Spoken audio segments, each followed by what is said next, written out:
Assalamualaikum warahmatullahi wabarakatuh. Halo teman-teman semua.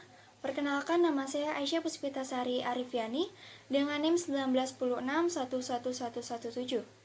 Pada kesempatan kali ini, saya akan menjelaskan mengenai asas-asas hukum acara peradilan agama. Jadi, asas-asas hukum acara peradilan agama terbagi menjadi dua, yakni yang bersifat umum dan yang bersifat khusus. Namun saya akan menjelaskan yang bersifat umum terlebih dahulu.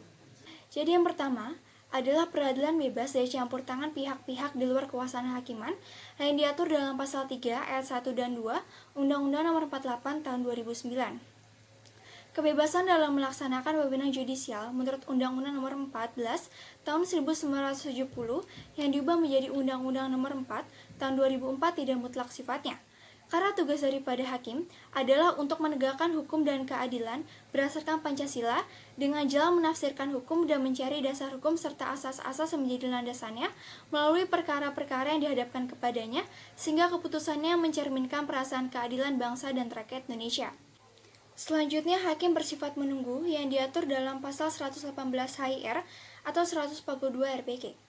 Asas daripada hukum acara pada umumnya, termasuk hukum acara perdata, ialah bahwa pelaksanaannya yang bersifat inisiatif untuk mengajukan tuntutan hak diserahkan sepenuhnya kepada yang berkepentingan. Jadi tuntutan hak yang mengajukan adalah pihak yang berkepentingan, sedang hakim bersikap menunggu datangnya tuntutan hak yang diajukan kepadanya. Hanya saja yang menyelenggarakan prosesnya adalah negara. Selanjutnya, hakim tidak boleh menolak perkara yang diatur dalam pasal 10 ayat 1 Undang-Undang Nomor 48 Tahun 2009. Apabila sudah datang perkara kepadanya, maka hakim tidak boleh menolak untuk memeriksa dan mengadilinya sekalipun dengan dalil bahwa hukum tidak ada atau hukum belum jelas. Larangan bahwa seorang hakim tidak boleh menolaknya karena hakim dianggap tahu akan hukumnya. Selanjutnya adalah hakim bersifat pasif yang diatur dalam pasal 118 HIR atau 142 RBG Jungto pasal 4 ayat 2 Undang-Undang Nomor 48 Tahun 2009. Ruang lingkup pokok sengketa ditentukan oleh para pihak, bukan oleh hakim. Hakim hanya membantu para pencari keadilan dan berusaha mengatasi segala hambatan dan rintangan untuk dapat tercapai peradilan.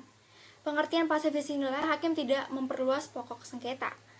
Selanjutnya adalah mendengar kedua belah pihak yang diatur dalam pasal 4 ayat 1 Undang-Undang Nomor 48 Tahun 2009. Di dalam hukum acara perdata, kedua belah pihak harus diperlakukan sama. Hakim tidak boleh memihak dan harus mendengar kedua belah pihak. Selanjutnya adalah putusan harus disertai alasan-alasan yang diatur dalam pasal 184 ayat 1 dan pasal 195 RBG. Semua putusan pengadilan harus disertai alasan-alasan putusan yang dijadikan dasar untuk mengadili. Alasan-alasan atau argumentasi itu dimaksudkan sebagai pertanggungjawaban hakim terhadap masyarakat sehingga mempunyai nilai objektif. Karena adanya alasan-alasan itu, putusan mempunyai wibawa bukan karena hakim tertentu yang menjatuhkannya. Selanjutnya adalah beracara dikenakan biaya yang diatur dalam pasal 121 ayat 1 HIR, pasal 145 ayat 4 RBG. Biaya perkara ini meliputi biaya kepaniteraan dan biaya untuk panggilan, pemberitahuan para pihak serta biaya materai. Di samping itu, apabila diminta bantuan seorang pengacara, maka harus pula dikeluarkan biaya. Selanjutnya adalah persidangan bersifat terbuka untuk umum yang diatur dalam pasal 13 ayat 1 Undang-Undang Nomor 48 Tahun 2009. Sidang pemeriksaan di pengadilan pada asasnya adalah terbuka untuk umum, yang berarti bahwa setiap orang diperbolehkan hadir dan mendengarkan pemeriksaan persidangan. Tujuan daripada asas ini tidak lain untuk memberi perlindungan kepada hak-hak asasi manusia dalam bidang peradilan serta untuk lebih menjamin objektivitas peradilan dengan mempertanggungjawabkan pemeriksaan yang fair, memihak, serta putusan yang adil kepada masyarakat. Selanjutnya adalah tidak harus mewakili yang diatur dalam pasal 123 HIR dan pasal 147 RBG. HIR tidak mewajibkan para pihak mewakili kepada orang lain, sehingga pemeriksaan persidangan terjadi secara langsung terhadap para pihak yang langsung berkepentingan. Akan tetapi, para pihak dapat dibantu atau diwakili oleh kuasanya kalau dikehendakinya. Hakim tetap wajib memeriksa sengketa yang diajukan kepadanya meskipun para pihak tidak mewakilkan kepada seorang kuasa. Selanjutnya adalah asas sederhana, cepat dan biaya ringan yang diatur dalam Undang-Undang Nomor 48 Tahun 2009, Pasal 57 Ayat 3 Undang-Undang Nomor 7 Tahun 1989. Yang dimaksud sederhana adalah acara yang jelas, mudah dipahami, dan tidak berbelit-belit. Makin sedikit dan sederhana formalitas yang diwajibkan atau diperlukan dalam beracara di muka pengadilan, maka akan semakin baik. Cepatnya jalannya peradilan juga akan meningkatkan kewibawaan pengadilan dan menambah kepercayaan masyarakat kepada pengadilan. Biaya ringan yang terpikul oleh rakyat sudah semestinya terimplementasi karena biaya perkara yang tinggi menyebabkan para pihak yang berkepentingan enggan mengajukan tuntutan hak kepada pengadilan.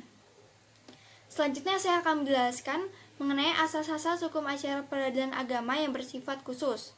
Yang pertama adalah asas personalitas keislaman yang diatur dalam pasal 1, angka 1 Undang-Undang Nomor 7 Tahun 1989, Jungto penjelasan pasal 49 Undang-Undang Nomor 3 Tahun 2006. Asas personalitas keislaman berdasar saat terjadi hubungan hukum ditentukan oleh dua syarat. Yang pertama adalah pada saat terjadi hubungan hukum, kedua pihak sama-sama beragama Islam. Yang kedua, hubungan ikatan hukum yang mereka lakukan berdasarkan hukum Islam. Apabila kedua syarat tersebut terpenuhi, maka kedua belah pihak telah melekat asas personalitas keislaman dan sengketa yang terjadi di antara mereka tunduk menjadi kewenangan peradilan agama. Selanjutnya adalah asas islah atau upaya perdamaian yang diatur dalam pasal 39 Undang-Undang Nomor 1 Tahun 1974 tentang perkawinan, Jungto pasal 65 dan pasal 82 ayat 1 dan 2 Undang-Undang Nomor 7 Tahun 1989 tentang peradilan agama, Jungto pasal 115 KHI dan SEMA Nomor 01 Tahun 2016 tentang mediasi. Peran hakim dalam mendamaikan para pihak yang berperkara adalah terbatas sampai pada menganjurkan, menasihati, menjelaskan, dan memberi bantuan dalam merumuskan format dan isi perdamaian sepanjang hal tersebut diminta oleh para pihak sehingga hasil perdamaian benar-benar merupakan hasil kesepakatan kedua belah pihak. Selanjutnya adalah asas memberi bantuan antar pengadilan yang diatur dalam pasal 2 ayat 2 Undang-Undang Nomor 48 Tahun 2009. Untuk kepentingan peradilan, semua pengadilan wajib saling memberi bantuan yang diminta sebab apabila tidak ada saling memberi bantuan antar pengadilan, maka proses penyelesaian perkara akan berlarut-larut dan juga terhadap perkara yang telah diputus di mana salah satu pihak berada di lingkungan peradilan agama lain, maka putusan tidak memiliki arti apa-apa. Selanjutnya adalah tiap putusan dimulai dengan kalimat Bismillahirrahmanirrahim, diikuti demi keadilan berdasarkan ketuhanan yang Maha Esa yang diatur dalam pasal 57 Undang-Undang Nomor 7 Tahun 1989. Negara hukum Pancasila menegaskan bahwa peraturan perundang-undangan yang dibuat tidak boleh bertentangan dengan hukum agama sebagai aplikasi dari sila pertama yaitu ketuhanan yang Maha Esa. Bila dilihat dalam konteks ini, Indonesia menganut paham kedaulatan Tuhan. Maka dari itu, dalam peradilan agama, tiap putusan dimulai dengan kalimat Bismillahirrahmanirrahim, diikuti dengan demi keadilan berdasarkan ketuhanan yang Maha Esa. Sekian penjelasan dari saya, kurang lebihnya mohon maaf.